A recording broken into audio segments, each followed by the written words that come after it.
Okay, let's go over how we're going to Plastigauge our crankshaft to connecting rod bearing journal clearance.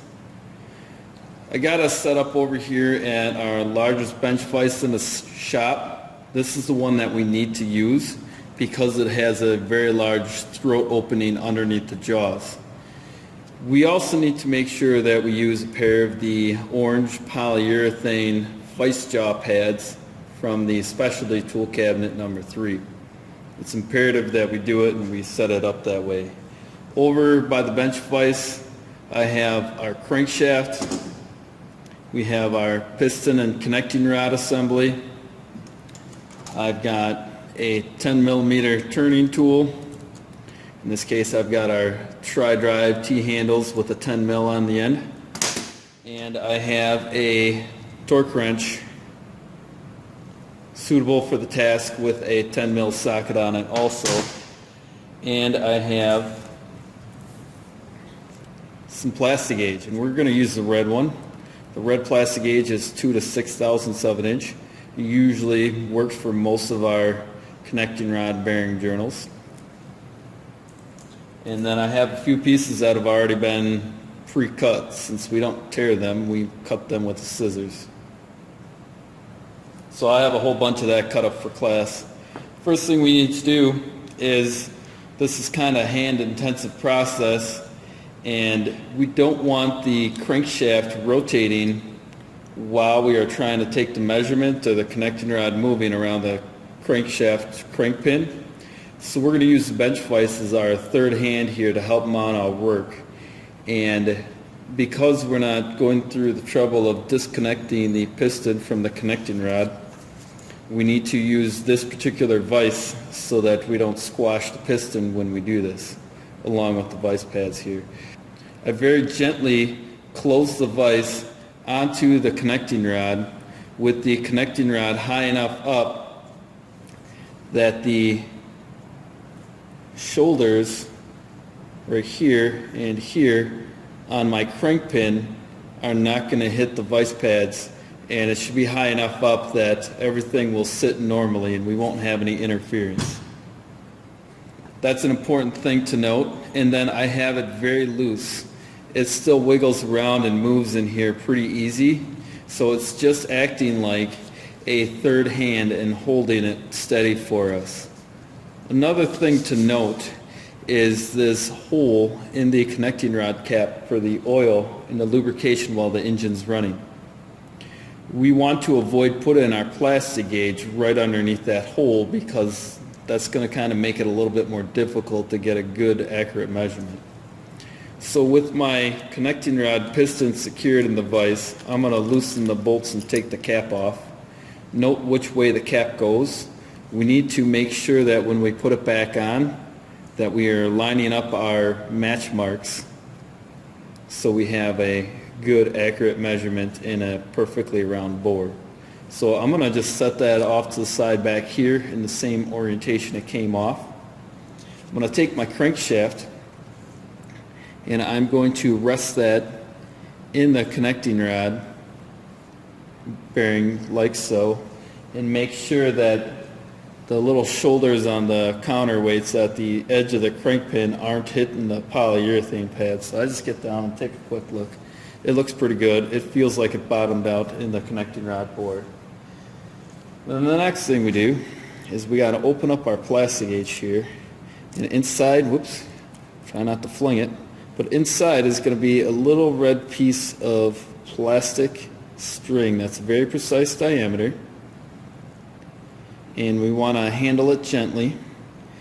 And I'm going to take this and I'm going to put it across my crank pin the long way here. If you're having trouble getting it to stick, we could use like a drop of oil so that it kind of stays in place.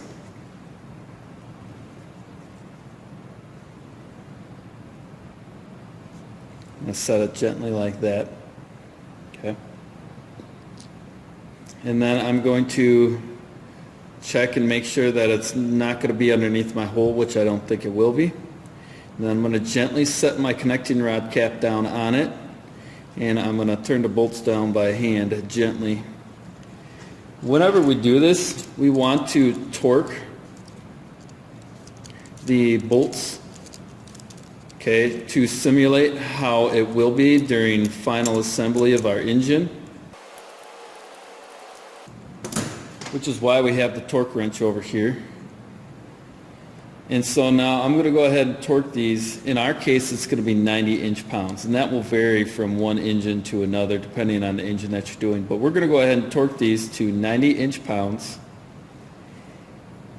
and then we're going to loosen. So I'm going to put the torque wrench on here. I'm going to take up the slack, and I'm going to torque it to 90.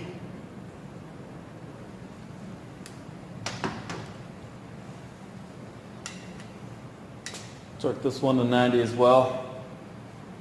Hopefully you guys can see this okay.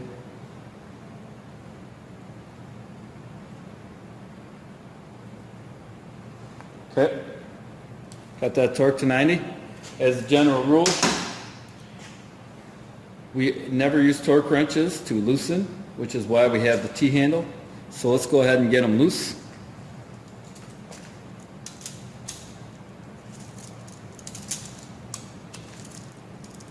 Now it's just a matter of spinning the bolts out.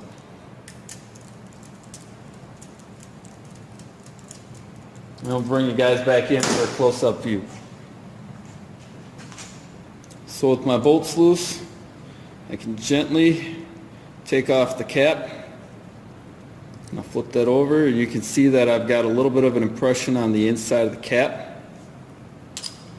And most of the Plastigauge was squished and stayed stuck to the crankpin journal here.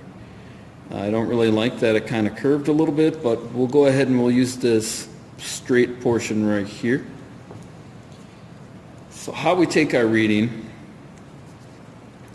is on the Plastigauge wrapper are these little bars that alternate in colors between red, white, red, white, red. And then next to them are measurements in inches. So the more the Plastigauge squishes, the wider it will be, and therefore the thinner our clearance is. So you can see here the widest bar here is 2/1000 of an inch, and then as we go down the number gets higher, but the bar gets skinnier or narrower in width. And so that's how we're measuring our clearance here. And what we're going to do is we're going to compare how wide our Plastigauge squished with, we're going to compare how wide the Plastigauge squished with how wide the bars are, and we're going to go with the one that appears to be closest. If I look at this dead on, it looks like we are right at 2/1000 of an inch. 2/1000 seems to match up a lot better than the 3/1000. So we're going to go ahead and call this measurement 2/1000 of an inch for oil clearance between my crankshaft crankpin bearing journal and my connecting rod bearing journal. Once we've got the measurement, please discard the paper in a trash can. Don't leave it laying on the workbench or on the floor next to the workbench. We can take down our setup, and the Plastigauge, we can usually kind of like scrub that off with a fingernail, or we can use a little bit of parts cleaner and a blue shop towel, and we'll scrub that off because we need to remove that prior to assembly. But that's how we use Plastigauge to measure our bearing clearances.